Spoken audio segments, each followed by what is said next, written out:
Olá, meu caro internauta, muito bom dia, muito boa tarde a você e boa noite também, afinal de contas, vai que você tá lá no Japão, mas tá assistindo Conexão Rondônia ao vivo, né? Tá no Oriente. Muito bom dia, gente, muito bom dia. E hoje é terça-feira, exatamente dia 13 de novembro de 2018. Como dizem, 2018 já era, meu amigo, é quase um tchau pra ele, falta pouquinho.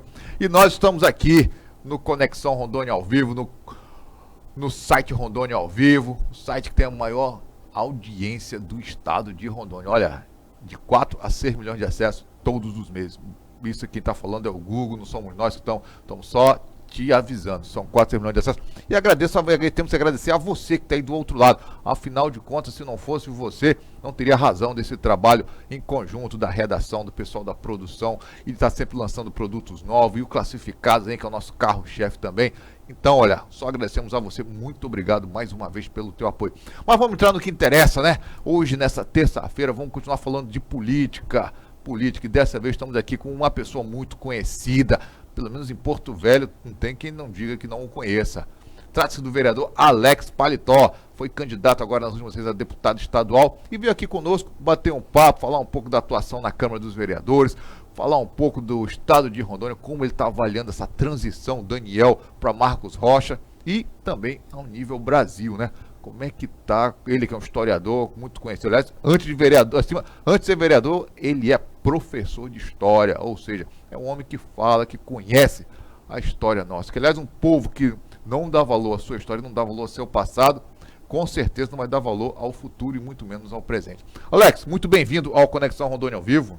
Bom dia, Ivan. É um prazer estar aqui com todo mundo acompanhando essa programação do Rondônia ao vivo. A gente está aqui para poder fazer um esclarecimento das nossas ações, da nossa atuação, do pleito eleitoral que passamos agora recentemente e das perspectivas futuras aí com o nosso nome aí na nossa vereança.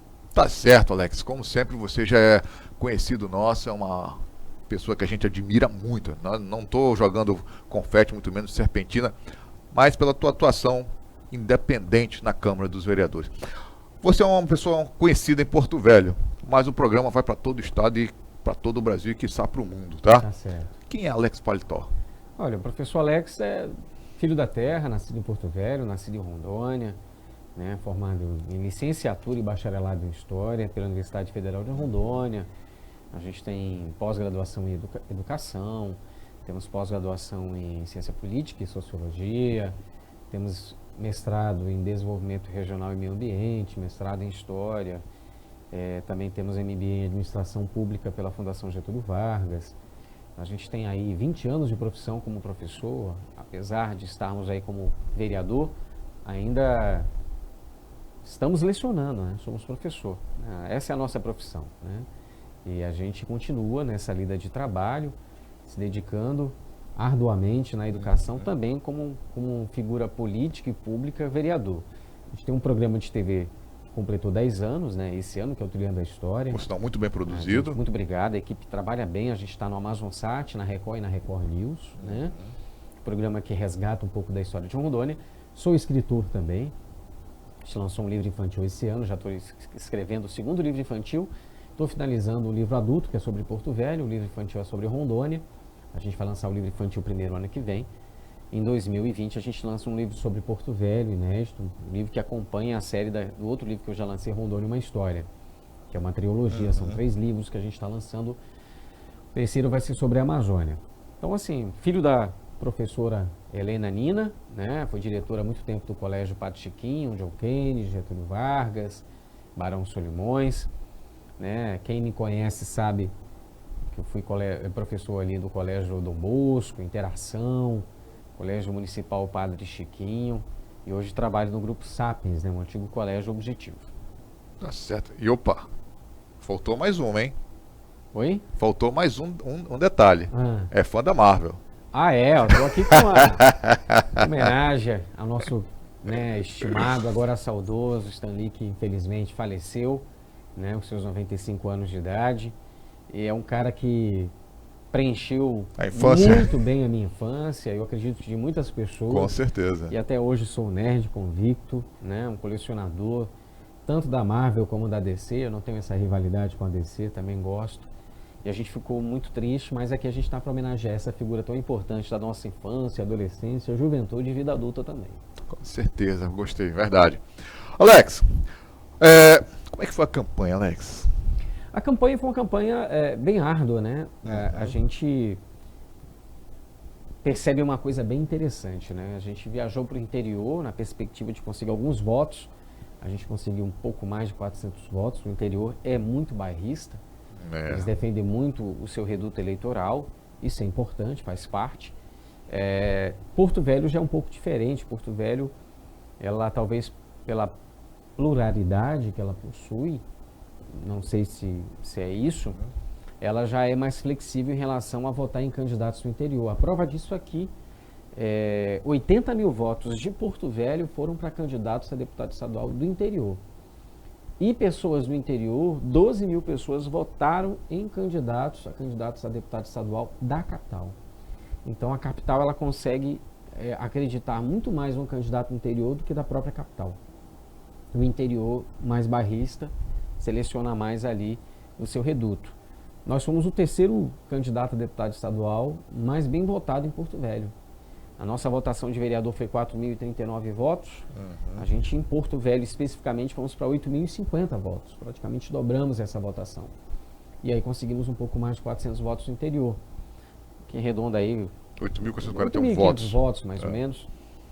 Nos faltou 300 votos para ser deputado estadual. Né? A leitura que a gente faz, tivemos muitos candidatos, né, que acreditaram na proposta de serem candidatos novos e a população então acreditarem neles. Tive alguns candidatos que eram do mesmo segmento que eu frequento, que defende patrimônio histórico, turismo, identidade local. Alguns candidatos à capital que acabaram também fragmentando os meus votos, pulverizando os meus votos. Também acredito que algumas pessoas, e eu não posso ignorar isso, é uma leitura que a gente faz, não queriam que eu saísse candidato a deputado estadual, queriam que eu concluísse o mandato de 4 anos. Conversei com algumas pessoas que entendiam assim, e eu sou um cara muito tranquilo, eu tenho que ouvir mesmo, não posso de forma alguma ignorar a opinião das pessoas. Alguns eleitores me falaram, poxa, eu queria que você ficasse 4 anos, não vou votar em você para deputado estadual, porque eu queria que você continuasse 4 anos como vereador. Mas a gente entendeu que como deputado naquele momento poderia ajudar a cidade com emenda parlamentar. E poderia fazer ações, né, que um deputado na capital se faz muito importante. Né? E a gente cita um exemplo hoje, né, que eu estou vivenciando. Ali o bairro Areal e a Baixa União são 2 bairros hoje que desde sábado estão sem água. Então, e o que não falta é água naquela área, né? Pois é, a gente está ali ao lado do Rio Madeira. Exato. Né? E a gente está desde sábado sem água. Fala, a gente está porque eu moro no Areal. Né? Você está sofrendo junto com a população, né? Com a população. E com criança, né? E eu tenho uma filha, então assim, a gente está correndo aí na CAERJ. A gente esteve já pela manhã, a equipe já esteve hoje lá na CAERJ, protocolando alguns documentos. Vou depois daqui lá para tentar encontrar uma solução, porque até agora o que a gente ouviu é que não há previsão para resolver o problema da falta da água da CAERJ. Simplesmente não há previsão. Não há previsão em relação ao bairro Areal e União. Isso me preocupou. Então a gente tem que resolver. Isso é uma coisa que um deputado estadual tem que fazer. Os deputados estaduais que são da capital, da última legislatura, precisavam brigar para saber o que acontece com a CAERJ. Uma CPI para saber o que está acontecendo. Conversar com os servidores para saber o que aconteceu com a CAERJ nesses últimos 4 anos. E não é um problema novo, né? Não é. E aí a gente tem o que é inadmissível, o 17º rio do mundo, do lado da cidade, e falta água na cidade. Vieram para cá 800 milhões de reais para levar água tratada, saneamento básico para 100% da cidade de Porto Velho, quase R$1 bilhão, e nada foi feito. Aliás, voltou dinheiro, falar a verdade. Então, assim, a gente precisa investigar isso. Precisa fazer isso. Por isso que eu sou um cara, Ivan, que mantenho a minha independência na Câmara de Vereadores e manteria também no governo do Estado. Ontem ficou decidida a formação de uma comissão parlamentar de inquérito na Câmara de Vereadores para investigar a questão da educação e do transporte escolar no município de Porto Velho. É uma vergonha. Então, assim, inadmissível. Mais uma vez, o transporte escolar rural paralisado. Eu já perdi as contas. Ontem, convoquei, consegui as assinaturas necessárias. Até vereador da Base Aliada já desistiu, jogou a toalha. assinou a convocação do secretário de Educação das empresas que prestam o serviço do transporte escolar rural, mais as secretárias, a Valéria e a Patrícia, que cuidam da parte de licitação e de gastos públicos da prefeitura. A gente precisa resolver a questão do transporte escolar rural de Porto Velho. Existem áreas de Porto Velho como Rio Pardo, um distrito, que não concluiu o ano letivo de 2017, que salve 2018. Prejuízo esse para essas crianças, né? Incalculável. É um prejuízo imensurável. É uma tragédia. Uma tragédia, isso é uma tragédia. E eu fico mais triste ainda é que não vejo solução pela frente. Eu vejo apenas promessas. Então, por isso o papel da independência é importante. Porque a gente é uma voz ativa dentro da Câmara para empoderar a população da sua indignação e sua revolta. Não tenho cargo comissionado, sou um cara independente, voto os projetos de acordo com a minha consciência, mesmo com as retaliações, mesmo com as perseguições, mas sei que é essa independência que fez com que a minha votação em Porto Velho dobrasse. E a gente vai mantê-la. No caso que envolveu a última operação que teve da polícia lá na Centram, parece-me que também vai sair uma nova CPI desse segmento também para se apurar as irregularidades que envolvem os contratos que a polícia tem investigado, a justiça tem investigado em relação à Centram. Convocamos também o secretário da Centram para quarta-feira agora, na parte da tarde, às 17 horas, e até convido a população, principalmente os usuários, né, de bicicletas, os ciclistas, questão de mobilidade urbana, para se fazerem presente lá na Câmara de Vereadores, que a gente vai conversar com o secretário Carlos da Centram sobre mobilidade urbana, sobre o planejamento da prefeitura em relação a ciclofaixas, ciclovias. Estamos em Porto Velho, uma cidade plana, a gente tem poucas ciclovias, quando tem são mínimas. A gente tem uma na Raimundo Cantuária, temos uma e mesmo na Caúla, assim termina do nada. Sem sinalização adequada, o próprio munícipe não respeita as ciclovias. Não é educado para ter ciclovia. A gente tem na Zona Leste também, temos a estrada de Santo Antônio, mas a gente precisa mais disso. A gente já tem um público muito forte que usa bicicleta. E ao mesmo tempo vai cobrar sobre a nova licitação do transporte coletivo, né, que é uma coisa absurda, né? A gente já está aí desde a gestão passada com um contrato fraco, emergencial, e a gente exige que rapidamente se faça essa nova licitação para regularizar e termos o transporte público coletivo com qualidade. Quem vai ali na Praça Marechal Rondon, vulgarmente chamado de Praça do Baú, que até não gosto nem de falar assim. Nem o baú tem mais. Pois é, mas você vê ali a população no sol. Verdade. Os transeuntes no sol. Ou na chuva, que a gente começou a época de chuva. E no centro da cidade. Por isso eu sou a favor da reativação do retorno do terminal integrador. O terminal integrador de Porto Velho virou uma cracolândia. Entre ali a Euclides da Cunha e a Rogério Weber. Entre o Cainágua e o Areal. Existem hoje 40 moradores, usuários de drogas entorpecentes, mais de 20 barracas. Virou uma cracolândia à luz do dia. Já mataram 2 moradores de rua. Os camelôs e comerciantes que vivem ali do lado estão se sentindo prejudicados.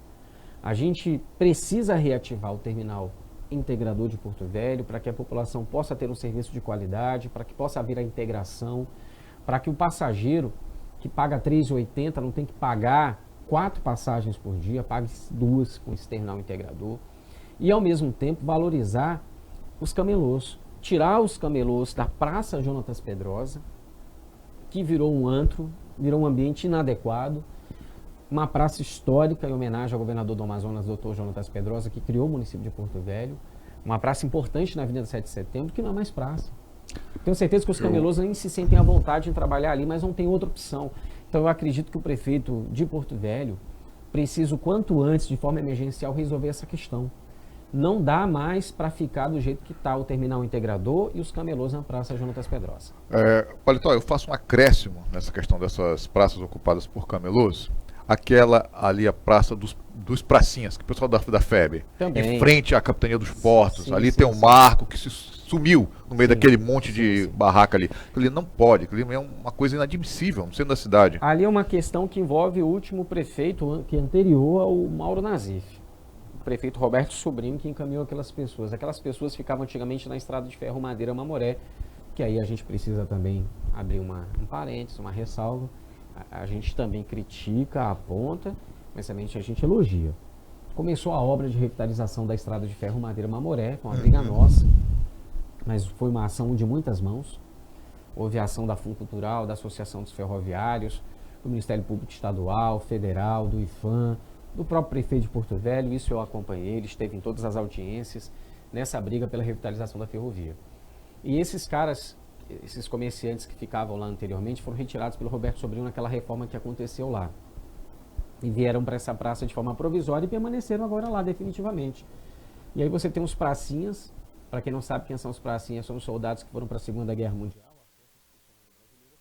Tiveram aquela praça de homenagem que foi ocupada, infelizmente, por esses comerciantes, porque foi uma medida oficial que a prefeitura naquela oportunidade que foi essa revista. Eles precisam também de um ambiente propício, né, para o trabalho deles. A gente fica muito triste em relação a isso. Né? Tá certo. Uma outra coisa que eu queria falar contigo, você falou sobre e a questão da saúde no município de Porto Velho. Eu sei que nós temos 3 prédios de UPAs abandonados, prédios construídos estão abandonados, Castanheira, Três Marias e tem uma terceira aqui, Lagoinha. Acho que é Lagoinha, que estão abandonados, estão os prédios lá. Não, o Castanheira ele está funcionando bem mal, não está funcionando. Ele foi reativado pelo prefeito Wildo no início desse ano. E ele desativou a Manuel Amorim para poder ativar o Castanheira. Só que, infelizmente, o Castanheira, eu estive fazendo uma fiscalização lá este ano, funciona muito mal. São vários os problemas. Portas extremamente já em estado de estrago. Tem que trocar. Cupim, infiltrações, sem ar-condicionado também, um ar-condicionado apenas funcionando em uma clínica. Então, assim, vários realmente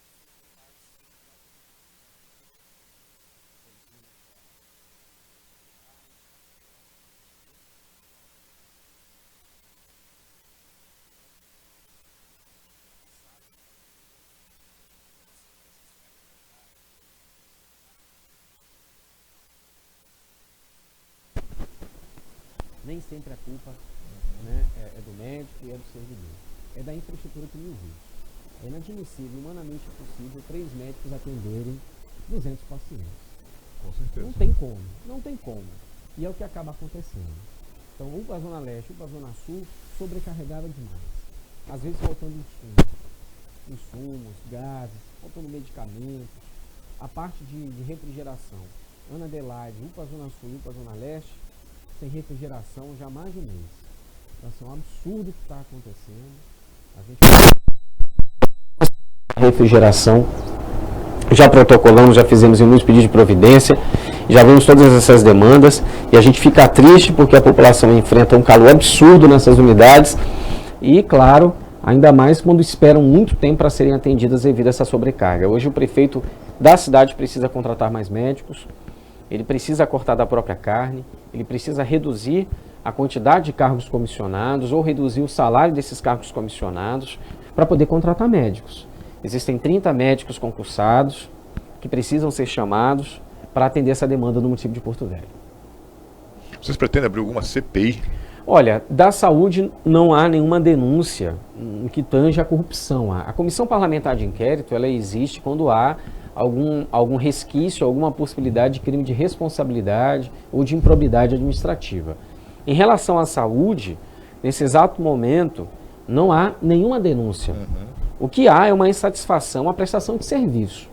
Agora, em relação à educação, em relação à questão da Centram, é o que eu fiquei sabendo que alguns vereadores, inclusive alguns integrantes da base aliada, estão querendo uma CPI da Centram. Ontem foi feita a leitura de uma denúncia em relação à educação de Porto Velho e foi formada uma comissão parlamentar de inquérito. Então a gente acredita que a partir daí essa CPI vai investigar todos os meandros e as problemáticas que envolvem a educação, principalmente o que tange transporte escolar. Alex, você falou no início da nossa conversa que apesar das perseguições, que tipo de perseguição? Eu já fiquei sem chefe de gabinete 7 meses, porque a minha chefe de gabinete é servidora do município de Porto Velho, da área de educação, como presidente da Comissão de Educação. A gente queria uma pessoa capacitada para que pudesse me acompanhar na avaliação do Plano Municipal de Educação, na execução do Plano Municipal de Educação, das 20 metas que, infelizmente, a Prefeitura sequer vai alcançar alguma meta. As metas são bem pontuais e importantes, valorização do servidor, construção de creches, metas do IDEB. A gente não consegue nem levar o aluno para a escola, imagine alcançar a meta do IDEB. Não dá para falar em meritocracia com os alunos, não, né? Então, assim, a gente tem um grau de dificuldades. Porto Velho tem 139 unidades escolares, né? Dessas são 50 extensões, prédios adaptados como escolas improvisadas, o que para mim também é terrível. Com certeza. Alguns são inadequados. E a Prefeitura gasta muito dinheiro, gasta 6 milhões de reais pagando aluguel para esses prédios improvisados. Ela tem que construir sala de aula. Então aí a gente pediu, né? Essa servidora, que durante o primeiro ano de mandato esteve conosco e no segundo ano na renovação não quiseram renovar a concessão dela. E isso atrapalhou bastante a gente. Foi proposital, porque a gente estava fiscalizando muito. Pedido de providência da gente, que muitas vezes não foi atendido, né? Por essa questão. E a gente acaba sendo realmente, muitas vezes, neutralizado politicamente. Já mudaram a sessão ordinária da Câmara da tarde para amanhã, para me tirarem de sala de aula. Eu vi essas histórias que estavam planejando fazer isso também. Então, assim, a gente passa por situações assim, bem difíceis. Quando eu votei contra o aumento da taxa de iluminação pública, a famosa COSIP, aumento abusivo da população,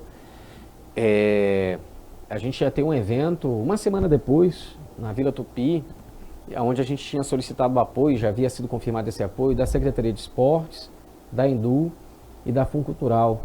E de última hora nos tiraram esse apoio. E a ideia foi essa, olha, foi ordem do Executivo porque você votou contra a COSIP. E que prejudicou foi a população lá da Vila Tupi, que era um campeonato de vôlei que a gente estava patrocinando, da comunidade, vôlei de areia.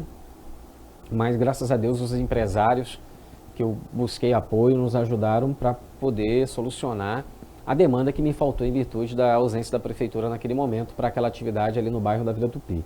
Mas a gente segue, a gente não tem problema com isso não, a gente está aí para aguentar toda a pressão, a gente prefere ter propósito que trocar o nosso propósito por propostas. Tá certo, tá certo. Ô Vicente, o pessoal tá falando aqui que tá sem áudio, tá? Dá uma olhada aí, o pessoal tá recebendo aí. Você que tá aí do lado, manda pergunta, manda questionamento, participa, isso com certeza, eu tô aqui para conversar com o Alex, tá bom? Beleza. Alex, falando da prefeitura, qual que é a tua avaliação no modo geral? Qual nota que tu dá para a administração Hildon Chaves? Eu dou 5. 5? Rapaz, 5. Tá feio, hein? Dou 5 para a aqui já deram 4. Eu vou pontuar. Apesar de ter votado contra o aumento da taxa de iluminação pública, a COSIP, tem melhorado. A parte do trabalho do secretário Tiago, eu acredito que ele tenha feito um bom trabalho, a gente tem que reconhecer. A Secretaria de Meio Ambiente, o Robson, tem feito um bom trabalho também, tá, no setor de meio ambiente. Deixa eu lembrar de uma outra secretaria que tem feito um bom trabalho aqui. É complicado. A educação está com problema, a saúde está com problema, é o grande gargalo dessa administração.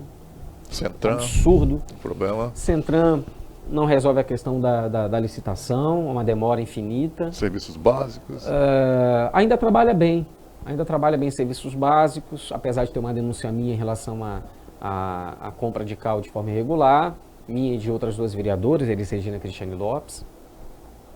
A de obras, muita dificuldade também. A Funcultural, médio, né? Médio. A de esporte, médio, né?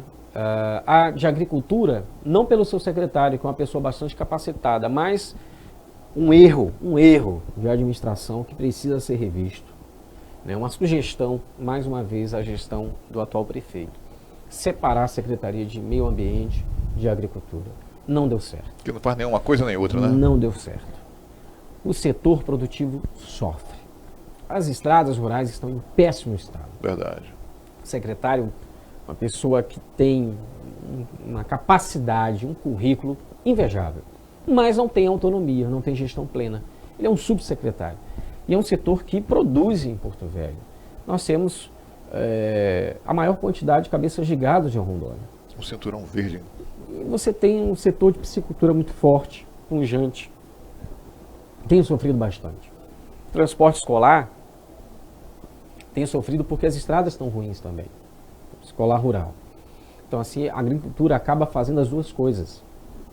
Ao tempo que ela arruma as estradas para escoar a produção rural, facilita a mobilidade desses veículos do transporte escolar rural. Então, assim, a gente sabe que muita coisa precisa ser melhorada. A Agência de Desenvolvimento aí tem feito um bom trabalho, mas assim, eu dou nota 5 porque eu acho que diante de todas as promessas, aquilo que nos foi apresentado durante a campanha do atual prefeito, muita coisa não foi realmente implementada ou cumprida. Então, assim, não vejo ainda realmente aquele choque de gestão esperado. A saúde está um caos. O prefeito falou que esse ano era o ano da saúde. Não está sendo. Não está sendo. Não está sendo o ano da saúde.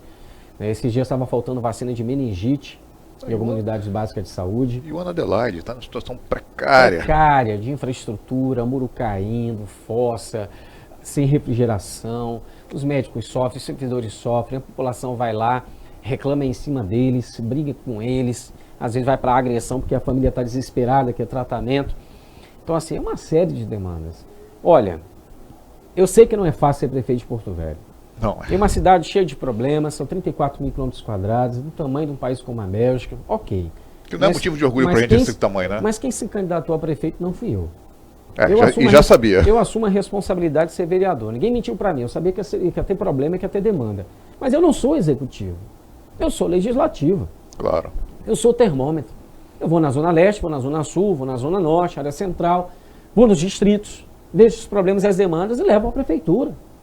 Eu sei que o prefeito não é onipresente, onisciente, onipotente, até porque ele viaja muito. Então, assim, eu estou para fazer a minha parte. E eu levo essa demanda para a prefeitura. Esse é meu papel, fiscalizar. Às vezes, alguns comissionados ficam irritados quando a gente faz algum tipo de denúncia ou responde algum eleitor na internet. Olha, meu papel é denunciar. Ah, mas o senhor também tem que participar, tem que dar alguma sugestão. Olha, eu me canso de enviar sugestões aos secretários. Me canso de enviar sugestões aos secretários. Me canso. E na Câmara também eu faço muito. Agora, eu não sou executivo, eu sou legislativo. E meu papel é denunciar, fiscalizar, cobrar, criar projetos de lei. Essa é a nossa demanda.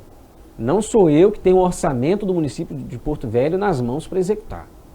Verdade, verdade. Agora, Paletó, saindo um pouco da cidade de Porto Velho, do município de Porto Velho, como é que você está avaliando esse final de governo do estado aqui, Daniel Pereira, como diz, fechando as portas ou dando adeus? Olha, eu vou ser bem sincero, né? Eu gostaria do Daniel Pereira, governador de Porto Velho. De Rondônia. De Rondônia, perdão. Mais tempo. Olha, estou preconizando aí alguma coisa para Porto Velho. Daniel aí. Mas eu gostaria muito que o Daniel tivesse realmente um mandato completo de 4 anos, né, no estado de Rondônia. E foi um mandato tampão, né? Mas eu acho que ele poderia fazer muito mais por Rondônia por 4 anos, né? Não dá para a gente avaliar um governo em pouquíssimo tempo como ele teve, pegando o orçamento de um outro governo. É um mandato tampão. Sofreu agora uma operação que ainda está sendo investigada, a questão da Sedan, que é uma coisa que a gente precisa ter muito cuidado, que é em relação ao meio ambiente, a questão da fiscalização. Mas eu acredito que ele mereceria um mandato completo para mostrar trabalho. Eu avalio o Daniel como uma figura pública e política das mais idôneas, né, da mais invejável, positivamente, né? Uma pessoa que tem uma grande admiração e respeito. Ele não saiu porque ele não quis também, de certa forma, né? Pois fico triste. Mas foi um cara de palavra também, né? Foi um cara de palavra, que é uma coisa que na política é difícil. Eu fui vítima disso, né? Quem me conhece sabe que eu não fui eleito deputado estadual porque uma pessoa que tinha fechado palavra comigo, honrado comigo uma situação de apoio político, no final das contas, por dinheiro, mudou de lado. Isso acontece. Daniel não, foi um cara de palavra, que poderia ter sido seduzido pelo poder muito rapidamente. E que diz muito sobre ele esse ato. Então, assim, é um cara que a gente precisa realmente ter respeito. Tá bom, com certeza. E qual a tua expectativa em relação ao governo Marcos Rocha? Então, eu não conheço o atual governador eleito aí, Marcos Rocha. Não tenho qualquer tipo de intimidade com ele. Alguns de seus apoiadores chegaram a nos procurar, né, para apoiá-lo no segundo turno. Eu preferi me manter neutro. Né? Entendi que não era importante naquele momento. Para mim, a eleição acabou no momento que eu não fui eleito ali. Focar naquilo que agora é o meu mandato, de 2 anos aí em diante para vereador. Então não conheço. Teve uma passagem no Colégio Tiradentes, né, como diretor, depois como secretário do Mauro Nazif de Educação, né, e depois como secretário lá de Justiça, do governo Confúcio. Então não tenho qualquer tipo de intimidade, não posso fazer nenhuma avaliação. Desejo sorte. Espero que ele consiga fazer uma boa administração. Rondônia precisa continuar gerando emprego e renda. Precisa se tornar um estado muito grande. Já é grande, mas precisa ser grande realmente com G maiúsculo. Né? Eu acho que é um estado estrategicamente bem localizado. A gente precisa resolver uma série de demandas no campo da agricultura, no campo do meio ambiente, da geração de emprego e renda e infraestrutura. Né? O ambiente da educação, da saúde, que é um caos. A CAERD é um problema, e minha revolta é a CAERD. Estou culpando aqui servidor, ninguém. A CAERD é problema. Porto Velho está sem água, né, em algumas regiões. A gente precisa resolver essas demandas.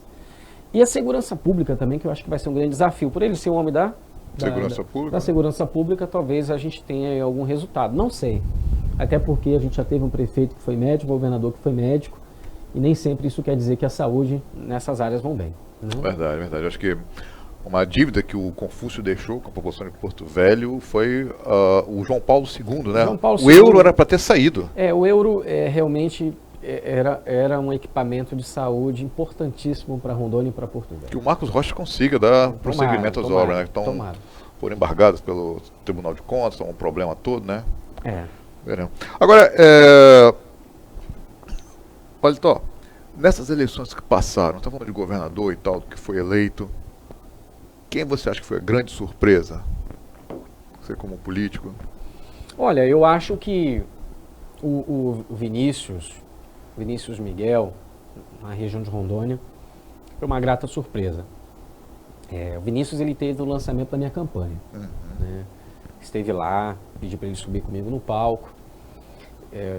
Até pedi permissão ao presidente estadual do meu partido para poder fazer isso, né, para não soar como infidelidade, até porque meu partido estava apoiando outro candidato. Mas é um amigo de adolescência, um amigo de academia, um amigo de estudo também, estudamos juntos.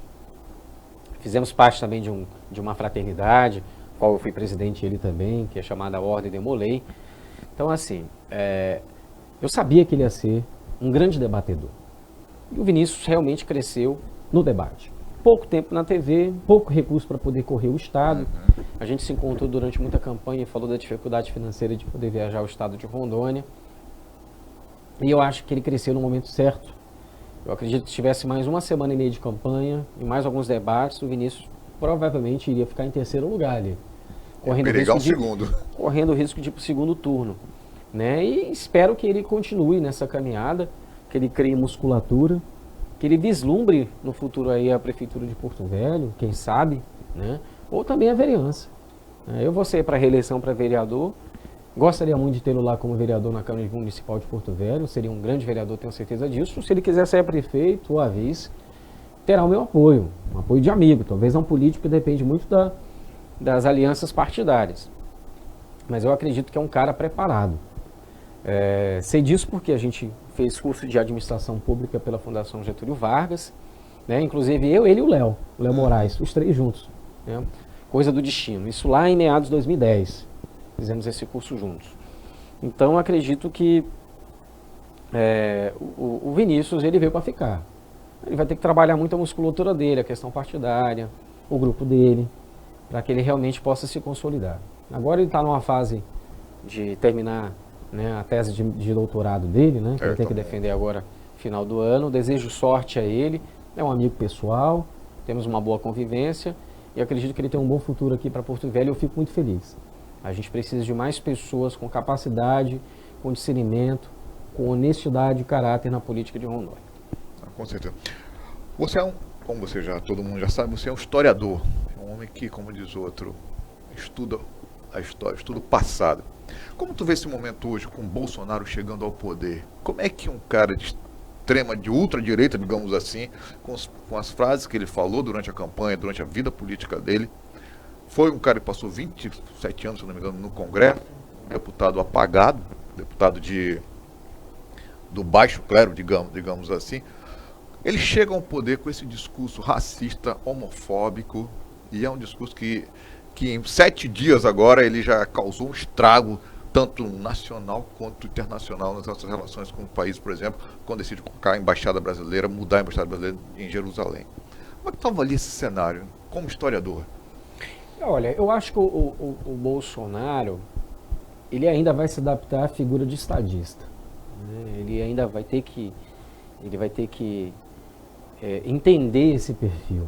Ele está falando agora em nome do Brasil. Qualquer tipo de fala tem repercussão internacional. Então tem que ter sempre uma boa avaliação, cuidado. Não vai dar mais para ele ter a postura que ele tinha como deputado federal. Ou como candidato, né? Ou como candidato em temas polêmicos. Agora ele precisa unir o Brasil. É difícil. O Brasil teve uma eleição muito polarizada, uma eleição muito intolerante. E eu estava conversando com um colega historiador, é muito difícil nós historiadores avaliarmos ainda esse fenômeno, até porque ele não teve um desdobramento ainda, final, né? A gente precisa ter ele como um todo. Mas eu vejo que na realidade a eleição do Bolsonaro é a imagem da insatisfação do povo brasileiro com a figura política. Apesar de ele ser político há muito tempo, ter tido inúmeros mandatos, mas era um dos políticos que a revelia falava contra um governo que, em média, né, na época do Lula, era um governo que vinha bem no segundo mandato, principalmente. Tanto que o Lula conseguiu eleger a Dilma, que não tinha qualquer tipo de expressão política. Essa é a verdade, não é uma ofensa. A Dilma não tinha expressão política. Ela era uma ministra estratégica, mas era uma ministra, e o Lula conseguiu eleger a Dilma. Então, naquele momento em que você tem um cenário propenso à esquerda brasileira, o Bolsonaro era um dos poucos aqueles que se levantava contra. Eu acho que isso marcou muito ele, criou nele uma identidade. Quando se reverteu negativamente o cenário da esquerda, isso de um modo geral até na América Latina, eu acho que hoje a esquerda, principalmente a esquerda reformista, que é uma esquerda mais nova, diferenciada, como a de Michelle Bachelet no Chile, que tem feito um bom governo, está no 3º mandato, um bom desempenho. Os índices de desenvolvimento urbano do Chile são fantásticos. A educação do Chile é a melhor da América Latina, tem a melhor nota. A gente vê uma esquerda também no Uruguai, que tem se mantido de forma satisfatória. O último, Mujica, um grande governante, um grande estadista. Agora, a gente tem as exceções da América Latina, né? Nós temos o Maduro na Venezuela, né, com muitos problemas, Rafael Correa no Equador, Evo Morales ainda meio termo na Bolívia, mas tem tido vários mandatos. E hoje a gente vê realmente um jogo mais equilibrado. Isso teve efeito no Brasil. Hoje você tem um governo da direita no Brasil, um governo de direita no Paraguai, chegou a ser de esquerda com Fernando Lugo, né, o bispo Fernando Lugo, que foi impeachmentado e houve uma eleição para um presidente da direita. Na Argentina, O Macri. Macri que está enfrentando problemas agora, nem tudo aquilo que ele prometeu está conseguindo executar. Eu tenho até que... Veio com um discurso também de direita muito forte e atuante. Né? Dizem que o Macri é o Bolsonaro amanhã. Tem aquela Orloff que tinha aquela... Eu sou você amanhã. Vamos ver. Eu fui até muito contestado por alguns colegas historiadores, que eu falei, eu acho a candidatura do Bolsonaro legítima. Legítima. E eu só falei, mas como é que você pode aceitar? Olha, cara, eu sou contra a intervenção militar. Eu sou amigo de muitos militares. Os últimos generais que passaram pela 17ª Brigada, fiz muitas parcerias. O André Novaes, o Costa Neves, o atual Leal, tenho uma grande amizade. E eu sei que a missão do Exército é uma. Ela é clara, somente na Amazônia. Eu acho legítimo que os militares saiam candidatos. Não vejo problema nenhum. Isso é a prova cabal de que não é necessário haver intervenção militar para que o militar participe da vida política, que ele faça isso de forma democrática. E o que houve realmente foi por parte da população uma indignação com o cenário atual. Desemprego, inflação, corrupção. E não é só corrupção na esquerda, tem na direita também. A gente precisa, né, o pau que bate em Chico precisa bater também em Francisco. Não tem que ter dois pesos e duas medidas. A única coisa que me preocupa é a intolerância, o discurso realmente intolerante, de preconceito. Acho que a gente precisa criar no Brasil a responsabilidade de respeitar o outro, da forma que ele deseja ser. A gente não precisa oxigenar, eu não preciso jogar gasolina no fogo, eu preciso realmente criar um cenário de harmonia. Claro, cada um respeitando, cada um no seu quadrado, mas respeitando seus posicionamentos. Então, assim, eu ainda avalio o governo Bolsonaro ainda um governo pós-campanha, pós-período eleitoral. Vi algumas nomeações de alguns ministros, algumas contestáveis, outras não. Mas eu acredito que isso só vai ser possível depois de uns 9 meses de governo, para a gente avaliar o que vai ser o Bolsonaro daqui para frente como presidente da República. E foi uma surpresa. A eleição foi uma surpresa.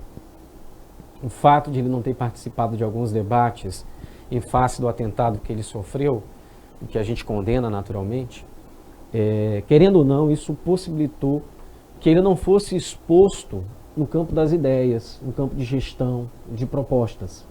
Né? O debate ele é importante para a população sentir mais ou menos segurança em seus candidatos. Né? E acredito eu também que o debate poderia demonstrar mais para todos nós. Mas se uma opção, né, dele no último momento não participar, ou por questões de saúde, ou por questões de estratégia, né, no campo da política e na eleição, mas eu acho que o debate poderia salientar melhor o que seria o governo daqui para frente. Tá certo. Qual o recado? A gente, infelizmente, aqui é uma questão de tempo, né? O Vicente já está ali agitado. Alex, qual o recado que você deixaria para os rondonienses nesse final de 2018, né? E o que esperar de 2019? Olha, primeiro assim, desejar a todo mundo de Porto Velho, todo mundo de Rondônia, que esse final de ano nós consigamos realmente fechar um ciclo de um ano de muitas batalhas, de muitas conquistas e naturalmente de muitas derrotas.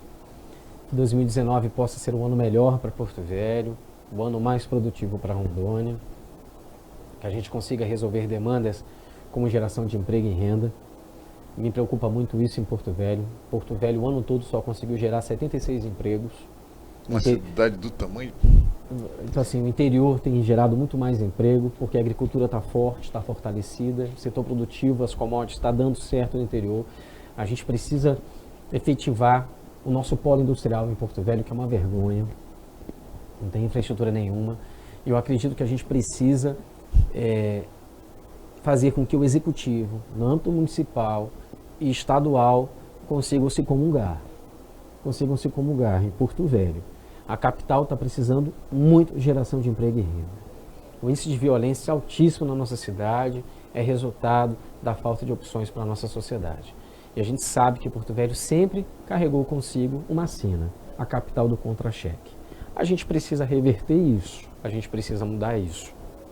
Eu acredito que isso só vai dar certo quando o futuro governador, Marcos Rocha, sentar ao lado do atual prefeito e tentarem propor uma agenda para Porto Velho, para a capital. Infelizmente, a gente sempre teve problemas entre o setor do município e o setor do governo em comungar, entrar em comunhão em relação aos benefícios para a nossa capital. Eu não aguento mais ter Porto Velho como um 27ª capital, a última em relação a saneamento básico e água tratada. Não aguento mais Porto Velho em relação à questão da violência, à questão do desemprego. Eu acho que a gente precisa melhorar algumas coisas na nossa cidade. Porto Velho não é uma cidade arborizada, uma cidade que tem um transporte escolar terrível, um transporte coletivo absurdamente horrível. Então a gente precisa melhorar essas coisas. E a única coisa que eu desejo para 2019 é que o governador do estado, independente das siglas partidárias, no campo estratégico para 2020, possa entender que boa parte dos eleitores da capital votaram nele e que ele precisa ajudar a nossa capital, mas em comunhão com a prefeitura, independente de siglas partidárias. Porto Velho é muito maior do que essas disparidades e essas diferenças. Eu acho que a gente tem que deixar de lado qualquer tipo de posicionamento mesquinho e egoísta, pensando na coletividade da nossa cidade. Tá certo. Mas antes de eu fechar aqui, eu vou dar a voz ao nosso internauta. A Biazinha Amaral tá dando um alô. Valeu, Bia. Um abraço para você. O Sarsam PVH também tá dando alô. Sarsam, a questão do áudio acho que já foi resolvida, tá? Um abraço para você, amigo. Obrigado pela tua participação. O Guilherme dos Santos tá dizendo aqui. Ele falou bastante. Senhor vereador, estamos vendo uma gestão que não cuida do povo. Vemos os seus trabalhos e sabemos que são benéficos à população rondoniense. Na minha opinião, não temos o próximo candidato à prefeitura. O senhor é um bom nome. Teremos Alex como candidato? Eu apoio. Obrigado. Eu vou ser bem sincero. É o Guilherme. Guilherme, muitas pessoas chegaram para mim, muitas, para que eu saísse candidato a prefeito em 2020. Eu não neguei a possibilidade de ser candidato, mas não é o meu projeto político. Meu projeto político é sair a reeleição para vereador de Porto Velho. Mas não descarto essa possibilidade. Mas deixo bem claro que essa não é a minha intenção no momento. Mas muitas pessoas já apontaram esse rumo para a gente, muitas. Mas existem outros bons nomes. A Cristiane Lopes, vereadora também, se destacou muito nesse processo eleitoral. É uma boa candidata, uma vereadora preparada, muito dedicada. Temos o empresário Augusto Pelúcio também, que é um possível candidato. O próprio Léo Moraes também, que é do mesmo grupo do Augusto Pelúcio. O Vinícius Raduan. E, sei lá, o Daniel Pereira, nosso atual governador. Quem sabe ele não quer também ser candidato a prefeito de Porto Velho. Existem muitas possibilidades. O próprio Wildon vai sair para reeleição, que é muito natural, né? É o grupo político dele que vai ver como é que vai ser essa situação. Mas a gente tem muitos nomes. Eu acho que para 2020 haverão muitas opções para prefeito. Nome de qualidade, né? Isso é ótimo. Espero que realmente essa qualidade seja mantida, né? Que os Com próximos nomes que virão surgir tragam essa qualidade. Tá certo. Tá aí, Guilherme. Tua resposta foi dada, ok? Um abraço, obrigado pela tua audiência. O Antônio Luiz, quando as autoridades municipais e estaduais vão olhar com muito carinho no turismo? Recebi uma visita de parentes do Rio Grande do Sul. Acho que ele quer dizer que o pessoal ficou meio decepcionado. Assim, qual é o nome da pessoa? É o Antônio Luiz. Antônio Luiz. 18 meses é a previsão para a obra da revitalização da Estrada de Ferro. Foi uma luta nossa, esteja concluída. E eu te dou uma dica, na próxima vez leve os turistas ali para o Memorial Rondon. É um projeto que nós participamos também em 2015, inclusive com emenda parlamentar do Léo Moraes, que hoje é deputado federal eleito. Na época o André Novaes, o general da 17ª Brigada, iniciou aquele projeto. E hoje a gente está ajudando os ferroviários a arrumar os trilhos ali do quilômetro 6 ao quilômetro 7 do Memorial Rondon, para que possa ser reativado um passeio de litorina e cegonha. Então você tem o Memorial Rondon, a Igrejinha de Santo Antônio, o Museu de Santo Antônio, o Marco Divisório do Amazonas e Mato Grosso, Hidrelétrica, Rio Madeira. Você vai ter um complexo muito bacana ali de turismo, é uma região hoje propícia para esse tipo de atividade. Então seria da Estrada de Ferro ao Santo Antônio, né? Mas hoje você já tem esse complexo que eu citei anteriormente. Do quilômetro 6 ao quilômetro 7 já tem um passeio de litorina e cegonha. Tá certo. Daí, Antônio Luiz, uma dica, hein? Valeu, obrigado pela tua audiência. O Beto Andreoli, valeu, Beto, um abraço para você, meu caro. Luiz Carlos Pereira, tô sabendo que você chegou, meu amigo, já tô sabendo, um abraço. O Júnior Coimbra, este será nosso prefeito um dia. Olha aí, a pressão tá forte, hein? Valeu, Júnior, um abraço, obrigadão, meu caro. Aí, Dalé Umberino, oi, Dalé, um abraço para você, meu amigo, obrigado pela tua audiência. O Luiz Carlos Pereira já foi e tal. E o Júnior Coimbra, meu professor querido, você será nosso prefeito um dia. Já falei para você. Um grande abraço, um grande abraço. Tá certo. Minha gente, eu só tenho a agradecer a você, obrigado, Alex, por ter vindo aqui conosco, batendo essa conversa aqui com a gente. Acho que é sempre válido, tá? E sabe que as portas estão abertas, tá bom? E para você, meu amigo, um abraço e até amanhã, com certeza.